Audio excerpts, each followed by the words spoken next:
Well, kia ora koutou katoa, and welcome to the SSPP Assessment Task 2 tutorial, Maori Principles and Values. So you know me, I'm Edward, and you know him over there, that's Grant, but you may not, or you may know, the lovely Faye Selby-Law, who's sitting right here. Kia ora, Faye. Welcome. Thank you. Nice to see you. So in terms of why we've got Faye here, is because, you know, Faye is not only beautiful, but she's knowledgeable, and she's one of our assessors, and she's Maori. So in terms of when we're doing this assessment task, then Faye's got a lot of valuable information and knowledge that she's going to share with you, because Grant doesn't have that much. Anyway, so assessment task 2, that's us. This is what we'll be covering today. Oh, that easy, there we go. Maori Principles and Values. Grant, do you want to talk about the unit standards, or is that fairly self-explanatory? Just quickly, so it's this, when you finish this assessment task, it covers one entire unit standard and one unit standard only, and you achieve 5 credits for that, and you can see what you'll be learning about and why this is important in your role as a health or well-being support person. Okay, and so part of this is like, you know, people say to me, well, why do we have to do this? Well, actually, you know, we all know in tobacco that Maori is a priority population, as are Pacific, as are people with complex needs. So you should be able to theoretically see anyone that comes through your door. So this is going to give you some information about when we're working with Maori, what are the sort of things that we should be doing in terms of our practice to enhance them, to bring them on their smoke-free journey. There we go, that's pretty straightforward, gaining understanding of Maori values and how they relate to principles. So this is what we'll be doing for task 2. And in terms of what we'll need to get started, with all of the other assessment tasks, you know that we've got a great learning guide, which is a career force learning guide. So you just have to open our assessment tasks on the NTS website page and open them up. There we go, I'm going to stop screen, so I'm going to stop sharing that screen, and we are going to open up. You know how to open up, you'll get to our homepage, pretty straightforward. nts.org.nz, there we go. And you're going to come along to SSPP, down to the full program, click on that. If you're a health professional, then you'll be going to the health professionals, and then this will be your task 2 as well. So here we go, this is all the information that you'll need in terms of finding out the introduction, Treaty of Waitangi. So this, in theory, all of these things here are going to help you complete the task. That's correct, yeah. So they're just added learning tools that you can have a look at. You can read through some of them. They're all really, really good and important information to be aware of, especially if you're new to health and wellbeing support work, or you're new to New Zealand and you have maybe come from a different culture and you don't really understand why Maori are one of our priority populations, and why Maori need, why Maori have a special relationship with the Crown under the Treaty of Waitangi. So it's really good to get a bit of an understanding about the history and why you might find that things Maori are important in your workplace and important for you to know as a health worker. Great. Okay, so I've got some of those open on the other screen. We'll have a look at that. So Faye is one of our assessors. So Faye, you know, when you're looking at these assessment tasks that are coming in, what are the things that you're looking for? Well, maybe what are your top 2 tips or 3 tips that you're sort of looking for in terms of when people are doing this assessment task? Okay, I think probably the first thing is an understanding of Māori values. So things like manaakitanga, like whanaungatanga, an ability to converse well with Māori would be the first thing I'd be looking for. And the second one is the ability to translate that from your own value system to understand what Māori values and principles look like. I liked, we did some work with Faye a little while ago, and on sudden unexpected death in infancy, and there was a Maori doctor who said, when working with Maori, what was his quote? Well, when you're working with Māori, if you get it right with Māori, you'll get it right with everybody. Yeah, and the key is to be a wonderful person. Yeah. A wonderful person. A wonderful person. So that just sums it up beautifully. Okay, so we're going to look at the learning guide. Would you like to look at the learning guide, Grant? So the learning guide is, it comes from Career Force, our industry training organisation, and it's at level 3, remember, so it's not a university degree. So it's written in a language that is easy to understand. There's not hundreds of pages in it, and it explains what the assessment task is looking for, and some of the definitions of some of the values that Maori hold dear. And they're all really simple to understand and get a grasp of.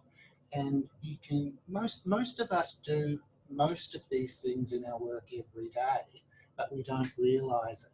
So you can have a look at these learning guides and go through and see what is important, what are values that need to be upheld when you're working with Maori. So it's really helpful to read the learning guide just to make it, just cement the learning. So when you're answering the questions in the assessment task, you've got something to refer back to if you're a little bit unsure about what the questions are asking. Right. Shall we go to the assessment task now? Are you happy with that? Yeah, and it's interesting too that you might not have a full understanding of why the Treaty of Waitangi is so important in health, and this learning guide sort of gives a brief explanation about why that is so. I guess in terms of our first port of call, this gives you some good background information, and you can always go at a later time and research it even more if you'd like some further background information in or around it.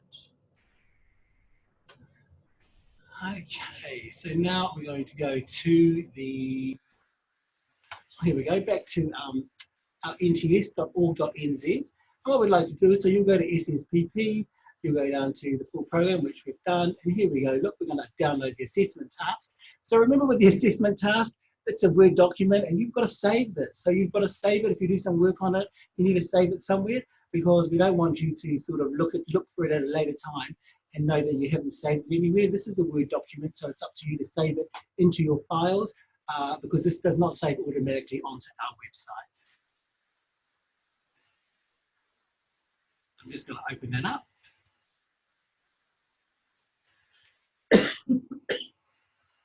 Somewhere in here, it's not opening up. Of course it's not opening up. Right, well, while we're looking to open that up, oh, there we go, we found it. Okay, here we are. Just took a little while, a little bit like me. Patient. There we go, that's what I need. Thank you, mate. Okay, so, we advise, of course, before anything, just to, read it. Read this assessment task before you do anything else. Because the last thing we want you to do is to be kind of answering some of these questions without getting the context around it. So it's important we've gone through that. Look at the Career Force Learning Guide. There's an introduction. Okay. Don't forget your name, email address, date you did this assessment. And as we work down, we'll come to the first question. So we're looking at Māori values and articles of the Te Tiriti or Waitangi. So, this says select 2 of those Māori values. So if you look at there's like 12 Māori values, you need to select 2 of them. So that's probably a really good indication. We don't want you to select more than 2. Pretty straightforward. So in terms of it, it's going to ask you to select 2. And it's going to ask you to describe how they relate to articles or Te Tiriti or Waitangi. Would you like to explain as an assessor of this assessment task what you're looking for? Okay. Yep. So a good understanding of what each of those principles or each of those values mean. So if we talk about mana, if you look at mana, for example, what is mana? And mana has 2 parts to it. One is you get mana through your whakapapa or your lineage, and no one can take that away from you. So that's the first thing, and everybody has mana. And the second part to mana is what somebody else does for you to uplift your mana. So behaviours. So if I was marking that, I'd be looking for 2 very quick examples or 2 very quick explanations for that. If we took tikanga, for example, tika means to get something right. And so I'd want an example around, and it could pertain to stop smoking or just anything that you can think of, an example of a tikanga that you might live by. So you could talk about something within your family. What's a tikanga in your family? So a tikanga might be that you take your shoes off when you come into your house. That's your tikanga. Now that may change because you might have a family member who has a disability, and so it wouldn't be appropriate for them to take their shoes off. So you can change tikanga. And so the things I'd be looking for is an example of what a tikanga is, and then how that would work for you. And how would you relate that to the treaty, to the articles of the treaty? So in terms of the articles of the treaty, with mana, well, if we're going to talk about the principles of the treaty, so if we think about protection with mana, then I'd be wanting to hear or read something around how you would protect someone else's mana, and that is not to speak ill of them, not to put them in any danger. You know, as a stop smoking coach, it is important that you give the correct advice around medicine, for example. That would be maintaining their mana. And if we think about tikanga in terms of the treaty, so we're thinking about participation, say, is that I would be looking for something around ensuring that you share with your client, so we always talk about participating, sharing with your client your knowledge base to ensure that they have the right information to work with in stop smoking and their journey of quitting. To make an informed choice. Yeah. Because all these things relate crisscross to what we have in terms of our health principles. So. Maori principles and the articles of Te Tiriti o Waitangi. So Sonia, we're going to ask you to describe the relationship between culturally safe Maori operating principles and the articles of the Treaty of Waitangi. Okay, so you've got to describe that. So did we? Yeah. Cover that. Yeah. Yep, so great. There we go, question 3. So in this question, we're going to give you information about how, so this is about your workplace and your workplace culturally safe Maori operating principles and values. So you need to be able to have a look at your workplace depending on where you're from. All these answers will be different based on your workplace function. Okay, there's a tip. It's good to understand what the tips are. Before you get started, take some time to think about the difference between the services you offer, the policies you have, and the procedures that you have to follow. These are 3 different things. Okay, so we'll be looking at, you know, how do the functions your workplace offers relate to Maori principles and values. So what would happen if the workplace doesn't have any of those functions? So there are areas in New Zealand or services in New Zealand who have little or no contact with Maori clients, Maori patients, or provide health services. So your service may not have a specific policy on how you work with Maori, and often people will ring us and say, we don't know what to do here. So for people like you might work for an Asian-specific stop smoking service, for instance, and all your clients are from the Asia region.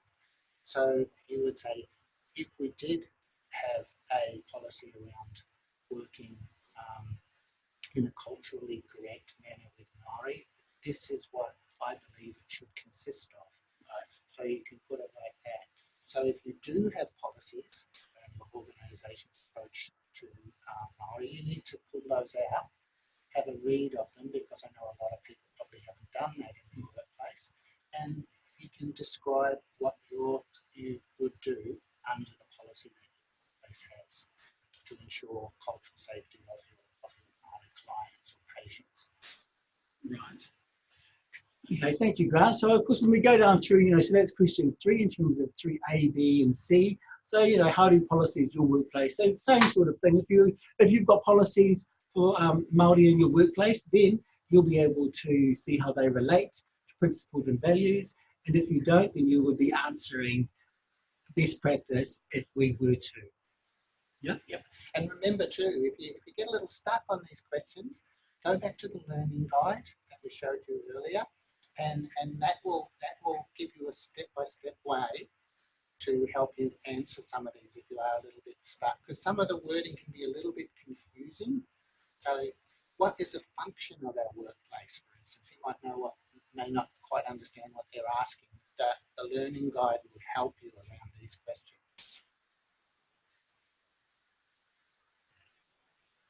Right, and the next question, write a few sentences to describe how you, as one of the employees at your workplace, apply culturally safe Maori operating principles and values when you're working with your clients. Okay, so, it's pretty straightforward in terms of what we're asking. And, the description is straightforward there. The description has to show how you build relationships with individuals and their father. What would you be looking for, Faye, as a good answer for this question? I think the key is in how you build relationships. So describe, if you can do it in one sentence, the better. And generally, it's your description of your respect for that person and how you uphold that for them. A lot around listening to what they have to say, so that because it's about you fitting with them, not the other way around. Right, and look what it says up there. Write a few sentences. So actually, we're not looking for a massive dissertation, and we're not looking for your thesis. We just want a few sentences. So, there's very good key learning in there. It's going to save your time, and it's going to save our time reading it. Okay, moving on to question 5 about considering the operating principles at your workplace. So once again, this relates to your workplace and organisation. Okay, so for some of you that don't actually have anything in your workplace functions, it might be a nice time to kind of have a look at why it's not in there and whether or not it maybe need to be introduced. So, when we're looking at this, how do you promote partnership for Maori? How do you promote protection for Maori? How do you promote participation for Maori? Let's turn that one around just quickly. So Faye, what would be an example of someone not protecting Maori in a health and well-being setting? Well, the big thing for me around protection is listening, first of all, Okay. to what your Māori client would like to have. It's their journey, it's their decision to make what they want. So your role is to give them good information and then allow them to make a decision rather than you choosing what it is. And often allowing them to know what other services are available. So if you're a non-Māori service, for example, it's really mana enhancing to say, but you could choose to use this service or that service if that's what's available in your community, and that's very protective. In terms of partnership, I think that you're really looking for how do you share that korero, what do you know about other organisations that have Māori kaupapa going on for them. So building that relationship and that partnership with them. And in terms of participation, always ensuring that your Māori client makes their own decisions. It's not you making the decision on their behalf. So a lot of good information sharing. You need to know your community. You need to know what's available and allow your client to do that. So that's the answer. So how do people get it wrong? What do they do to get it wrong? So if they've got a Maori client, they're meeting for the first time, and they walk out the door at the end of the session and they never come back. What's common that's happened there to? Oh, I would think that it's number one, not listening to the client. Listening. Yeah. So you're the expert, and you just talk for half an hour and tell them what they need to do. Here we go. This is what you need to do. You need to do this, this, this. I know that you have to do this, this, this. There you go. Out the door. Yeah. I mean, you're offering a whole lot of information, but you need to do it in a way that it doesn't sound like you are the know-all, and allowing them to have some time to think. People often don't want to make a decision straight away when they meet with you, but they need to build the relationship. So a lot of listening needs to go on, and that's in any partnership, whether it's a marriage or anything else. Yeah, and I guess we've already learned. So for those of us that have been on the two-day foundation hub, in terms of the top 5 behaviour change techniques, one of them is building good rapport.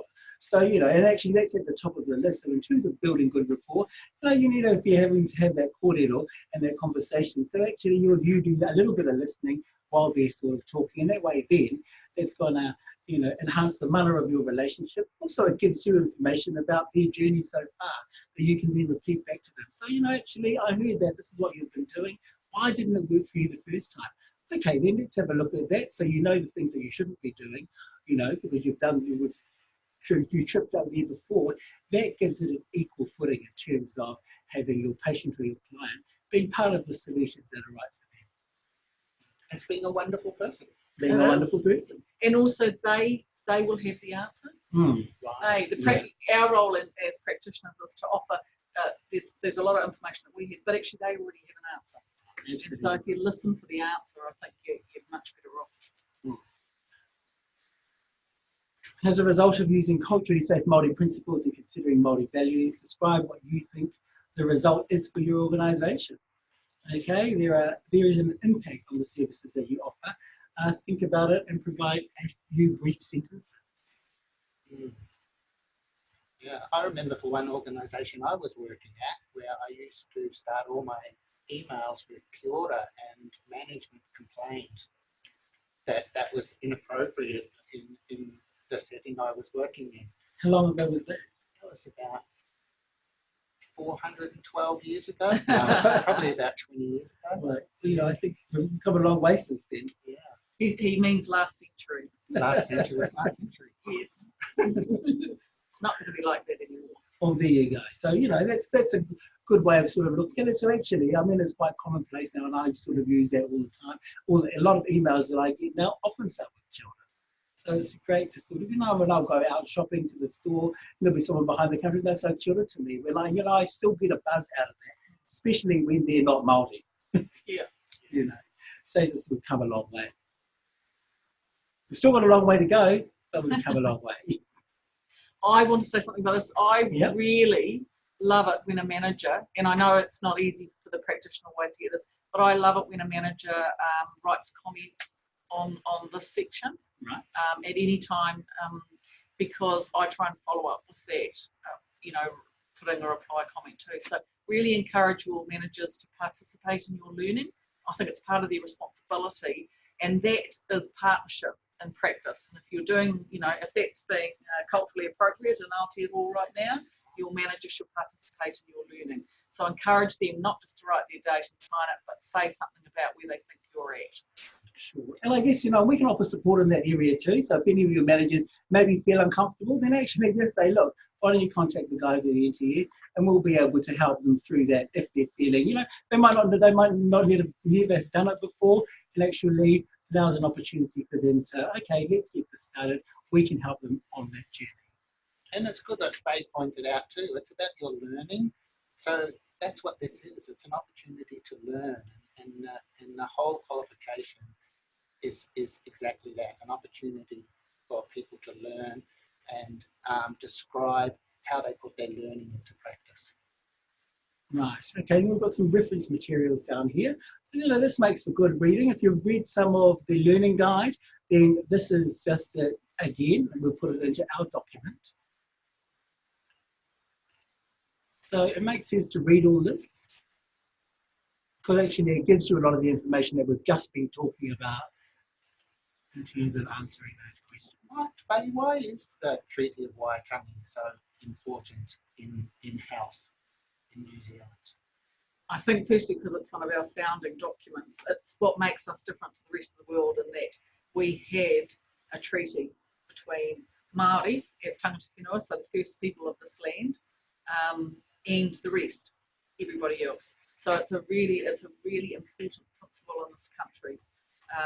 But in terms of health, it guaranteed and protected our health. And of course that hasn't happened because all the health statistics are no good. So we're really working back towards the treaty when Māori was such a healthy, physical, well-endowed people, and we've lost that over the last couple of hundred years. So under the treaty, health is a treasure. Absolute treasure. Actually, it's a treasure to everybody. I mean, we take our health for granted often, but we shouldn't be. We should all be, you know, working to make ourselves as well as we can. Well, wonderful. Well, so that brings us to the end of that assessment task tutorial, and I'm so pleased that we managed to have a lovely dressed here today. So, let's put some play. Oh, there we go. And of course, you know, as always, if you get stuck with anything, you can get in contact with us. So you've got our contact details. It's on our website under contact. You can contact Grant whenever you like. I'm available from the hours of 9 to 5. Just kidding. So, you know, we look forward to hearing from you. That's our assessment task today. So I'm ka kite anō. Enjoy the rest of your day. Okay,